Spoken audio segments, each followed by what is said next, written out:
జయ వీరభద్రకు sir నమో నమో. ఇప్పుడు విజయసాయి రెడ్డిది చూస్తున్నాం అన్ని మీడియాలోన. ఒకటి చెప్తా, ఆ రోజు అసెంబ్లీలో శాసనసభలో చంద్రబాబు గురించి భువనేశ్వరం గురించి మాట్లాడినప్పుడు మీకు ఎక్కడ పోయింది?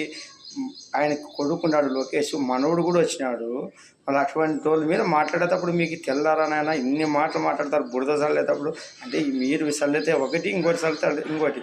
వాళ్ళు అదే విజయసాయి రెడ్డి గారు పురంధేశ్వరి మీద, బీజేపీ నాయకురాల మీద ఈ లిక్కర్ గురించి, ఈ స్కామ్ గురించి చెప్తే ఎట్లా మాట్లాడినాడు? ఇది కల్తీ మతం అంటే తాగి చూసినావా, రుచి చూసినావా? చున్నానా, ప్రతి ఒక్కటి కర్మ సిద్ధాంతం ఉంటుంది. వీరభద్రుడు వెంటనే తిరిగిస్తాడు. ఇంతకు ముందు కూడా మీరు వివేకానంద కేసులోన ఫస్ట్ గుండెపోటుతో చనిపోయింది చెప్పింది మీరే.